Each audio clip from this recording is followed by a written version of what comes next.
اب یہ جو رات کا یعنی تہجد نماز یا نماز شب پڑھنا یہ اتنی امپورٹنٹ ہے کہ یہ آپ کے سارے معاملات کو حل کر دیتی ہے. یہ خصوصیت ہے عزیزان محترم. اسے آپ ہی نہ سمجھیں صرف علماء نے نماز تہجد پڑھنی ہے یا بوڑھے ہو جائیں گے تو تہجد کی نماز پڑھیں گے، مجبوری ہے بھائی اب تو کچھ ہے نہیں. آیت اللہ عظمہ بہجت فرماتے ہیں کہ جو بھی کمال پہ پہنچا ہے وہ سحر کی بیداری کی وجہ سے پہنچا ہے. جو سحر میں بیدار ہوا وہی کمال پہ پہنچا ہے. اور وہ فرماتے ہیں کہ جب بھی تمہاری رات کو آنکھ کھل جائے تو سمجھ لو تمہیں فرشتے نے اٹھایا ہے. فرشتے نے اٹھایا. اور ہم دیکھتے ہیں ابھی تو بڑا ٹائم ہے فجر میں سو جاؤ. فرشتے نے اٹھایا ہے. کہا کہ اگر تم اٹھ کے عبادت نہیں کر سکتے تو وہ کہتے ہیں کہ بیٹھ جاؤ اور خدا کو سلام کرو خدا کی بارگاہ میں اور دوبارہ سو جاؤ. ضائع نہ کرو اس کیفیت کو. اور یہ جو اہل بیت کی محبت کرنے والے ہیں ان کے لیے وہ شوق سے اٹھتے ہیں. یعنی جب وہ اٹھتے ہیں عبادت میں کھڑے ہوتے ہیں تو ایسا نہیں ہے بس زبردستی اٹھ رہے ہیں یا منہ بنایا ہوا ہے، نہیں، یعنی نشاط ہے. یعنی اپنے اندر اتنی پازیٹیو انرجی ہے اور خوشحالی ہے جیسے کوئی بہت زبردست سی کوئی چیز ملنے والی ہے، یا جیسے کوئی بہت زبردست جگہ پہ آپ کی پسندیدہ جگہ پہ آپ کو کوئی دعوت دے دے کھانے کی تو آپ کیسے خوشی سے جائیں گے. تو یہ جو نشاط ہے، یہ جو کیفیت ہے، یہ اہل بیت سے محبت کرنے والوں کی تہجد کے وقت یہ کیفیت ہوتی ہے.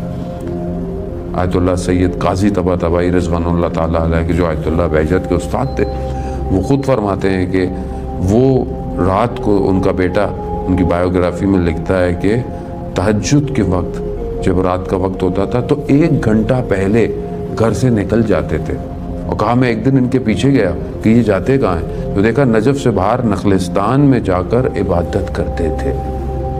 اور ایک دن میں ان کے پیچھے گیا تو پہچان وہ ان کو پتہ چل گیا کہ میں پیچھے پیچھے آ رہا ہوں. ظاہر ہے آیت اللہ قاضی جو یہ دعویٰ کرتے ہوں کہ میں وہ سوال جانتا ہوں جو جب امام ظہور کریں گے تو کیے جائیں گے، تو یہ کیسے نہیں پتہ چلتا کہ کوئی میرے پیچھے پیچھے آ رہا ہے. تو وہ انہوں نے بیٹے کو بھی کہا کہ بیٹے کو عبادت کرو. وہ خود فرماتے ہیں کہ جب میں تہجد میں کھڑا ہوتا تھا یعنی عبادت میں تو میں اپنے اطراف سے اپنے آس پاس سے ڈسکنیکٹ ہو جاتا تھا، منقطع ہو جاتا تھا، اور جو زمین آسمان میں ذکر ہو رہا ہوتا تھا مجھے اس کی صدائیں آتی تھیں. جو قرآن کہہ رہا ہے یسبح للہ ما فی السماوات و ما فی الارض، یعنی دنیا اور زمین کیا کر رہی ہے؟ تسبیح کر رہی ہے.